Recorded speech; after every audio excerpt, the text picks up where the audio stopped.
대해서는 어떻게 생각하십니까? 주 4.5일제. 방향을 우리가 이렇게 근로하는 날수를 줄여가는 것은 전체적인 세계적 추세라든가 또 인간의 본성에 맞춰서 다들 그렇게 생각할 수 있는 방향이다 이렇게 생각합니다. 근데 현실로서 그것을 현실 정책에 도입하는 것은 어디부터 할 것이냐, 어떻게 할 것이냐, 그러면 그 경제에 미치는 영향을 어떻게 할 것이냐, 그다음에 그에 대한 경제적 보상은 어떻게 할 것이냐, 지금 상황은 우리가 과연 다 감당할 수 있느냐 등등을 포함한 굉장히 많은 토론의 거리가 있는 것이어서 대통령님께서도 이것을 공약을 제기할 때 아주 구체적인 시간표를 제시한 특정 어디서부터 시작하는 수순으로서 제기하신 것은 아니지 않았는가 저는 그렇게 이해를 하고 기억을 하고 있는데요. 그런 방향으로서의 포괄적인 방향을 일단 제시한 것이라고 보고 아마 실행을 하게 될 때에는 실행 계획의 문제는 추가로 논의해야 될 것이다 이렇게 생각하고 있습니다. 고용노동부에서는 국정위에 보고를 했습니다. 이 부분에 대해서 연간 2024년 기준 연간 1,859시간을 2030년까지 OECD 평균 1,717시간보다 낮추겠다.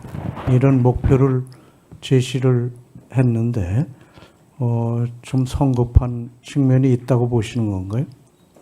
지금 말씀하신 거하고는 고용노동부에 그렇지 않습니다. 그 방향에 대해서 포괄적인 방향의 목표를 2030년까지 이런 목표를 세운 거에 대해서는 좀 더 고민하고 토론해야 되겠다 이런 생각을 가지고 계십니까? 포괄적인 방향을 어떻게 어디서 어떤 방식으로 실현할 것인가에 대한 것들을 논의하는 것이 국정기획위원회 자리라고 저는 이해하고 있기 때문에 그리고 아마 국정기획위원회에 논의하기 이전에 고용노동부 자체의 보고안이라면은 고용노동부가 1차 대통령의 공약을 바라보고 자기 나름대로 설계한 하나의 나름이니까 더 검토해야 될 사항이다 이렇게 보시는 거 최종적으로 정리가 될 것이다 이렇게 보고 있습니다. 이에 대해서 경총은 좀 걱정이 많습니다.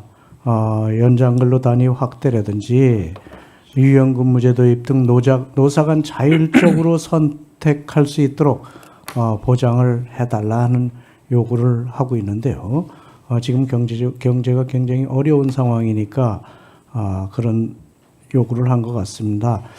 지금 노동 생산성이 낮은 편이잖아요. 지금 OECD 국가 38개국 중에서 우리 노동 생산성이 어느 정도인지 얼마나 낮아요? 평균 이하라고 주장을 하고 있고 아주 낮은 편이라고 경총적으로 주장을 하고 평균 이하 정도가 아니고 하위라고 주장하죠. 예. 그런데 이제 주장이 아니라 사실이 그렇죠. 노동계 쪽에서의 주장은 또 조금 다른 면도 있어서 그걸 어느 한쪽으로 제가 수치가 이렇다고 말씀드리긴 좀 어려운 점을 이해해 주시기 바랍니다. 네, 이런 노동 생산성, 낮은 노동 생산성에다 또 일률적으로 근무 시간을 이렇게 단축하면 생산성 감소, 경쟁력 약화로 이어질 것이라는 게 경영계 걱정입니다. 여기서 우리 좀 짚고 넘어갈 게 노동계에서는 지금 정년 연장 요구를 하고 있고 경영계에서는 재고용 요구를 하고 있어가지고 좀 대립되는 상황인데 이 점에 대해서는 우리 후보자님 정년 연장 논의는 노동계와 이제 경영계의 어떤 입장의 차이도 있고요. 그다음에 우리가 흔히 생각할 적에는 연령별대로 이제 그 정년을 연장하는 것에 이해가 직접 닥치는 고연령대 부분과 청년 세대의 이해관계가 다르지 않느냐라는 통상의 저희의 논의가 있었습니다. 근데 매우 흥미롭게도 저희가 최근에 조사를 쭉 해보면서는 청년 세대에 있어서 의외로 정년 연장 논의에 대해서 조금 과거보다 개방적으로 여론이 변하고 있다는 흥미로운 사실을 발견하는 것이 있습니다. 이거는 그냥 팩트입니다. 근데 그 이유가 뭘까를 보니까 워낙 경제가 어려워서 부모 세대가 조금 더 일을 해줬으면 하는 것이 혹시 반영된 것이 아닐까라는 분석을 본 바가 있습니다. 근데 어쨌든 이 문제는 그런 한 종합적인 그러니까 정년 연장 논의, 우리 사회에서의 수용성 등등을 다양하게 봐야 할 문제여서 이 문제는 총리가 되면 산하의 국책연구원 경인사가 있기 때문에 특별히 좀 본격적인 연구를 한번 의뢰해서 보면 어떨까 하는 생각을 하고 있습니다. 어쨌든 뭐 재고용도 일하시는 거니까 다만 이 경영상에 여기 연장 근로에 대한 보수와 재고용에 대한 보수는 전혀 다른 상태고 그러니까 그런 것 때문에 이제 주장이 달라지는 것 아닌가 생각이 됩니다. 그래서 청년들이 바라는 거하고는 직접 이 문제하고는 관련이 없는 것 같다는 말씀을 드리고요.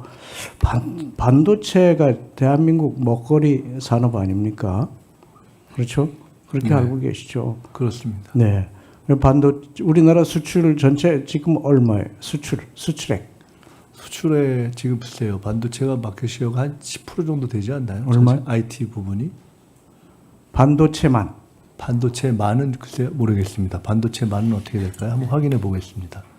반도체만으로 네. 23%이 정도 될 겁니다. 반도체만.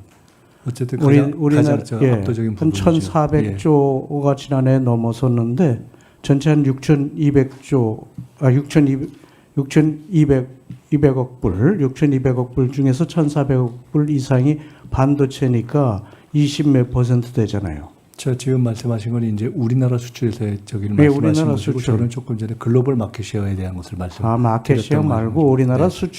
수출에서 차지하는 네, 비중 물어본 거고요. 그러면 이해가 됩니까? 그렇게? 네, 네, 네. 예. 그런데 요즘 우리 반도체가 굉장히 어려운 상태잖아요. 네, 추격도 많고 위기에 처했다 이렇게 생각해서 반도체 특별법 만들려고 우리가 노력을 했는데 결국 안 된 이유가 유연한 근로 환경 문제 때문에 해결이 안 돼서 안 됐잖아요. 그죠? 다른 나라는 그런 제약 없이 밤새워서 연구하고 새로운 상품을 만들어내는데 우리는 그걸 못하니까 좀 뒤지는 것 아닌가 이런 생각 가지고 근로시간과 관련해서 말씀드린 겁니다. 그래서 이 부분에 대해서는 저는 반도체를 살리기 위해서 우리 반도체 없으면 우리는 수출 무너지면 대한민국 경제 무너지는 겁니다. 그래서 이 부분은 우리가 전향적으로 좀 노동계에서도 생각을 하고 또 우리 총리 되시면 노동계 잘 설득해서 이런 부분은 우리가 반도체 특별법, 반도체 같은 이런 산업은 우리가 키워야 된다.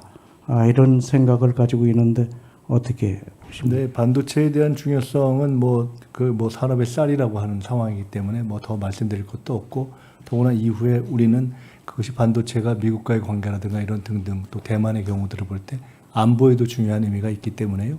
당연히 여러 가지로 중시할 수밖에 없고 그와 관련해서 대통령께서 삼성의 이재용 회장을 만나고 또 이렇게 방문하고 현장을 방문 이런 등등해서 이 문제에 대한 깊이 있는 판단과 중요성을 인식하고 계십니다. 그리고 반도체와 관련한 근로 시간의 유연성과 관련해서도 직접 아마 이 자리였을 겁니다. 토론을 주재하시는 등 여러 경험이 있고 이와 관련한 노동계, 산업계, 경영계의 의견을 너무 잘 알고 계시고 그리고 직접 경영계의 핵심 최고 경영진들의 실질적으로 원하는 바가 뭔가에 대해서도 대화를 진행하고 계시기 때문에 그것이 우리 경제를 활성화시키는 데 제약이 없도록 최선을 다하겠다는 말씀을 드립니다. 그럼 반도체의 근로환경 유연에 대해서 긍정적으로 생각한다고 이렇게 보면 되겠습니까? 대통령께서는 그 반도체의 개발이라든가 연구를 하는 데 있어서 며칠을 집중적으로 고민해야 되는 그것이 어떤 다른 규정에 의해서 제약이 되면 좀 곤란하지 않느냐라는 문제 제기와 함께 근데 그렇다면은 이것은 그것에 대한 정당한 보상도 연동돼야 되지 않느냐라는 두 가지 원칙을 같이 제기하셔서 후보께서도 같은 생각을 가지고 그 문제를 제기하셨었고 그에 대해서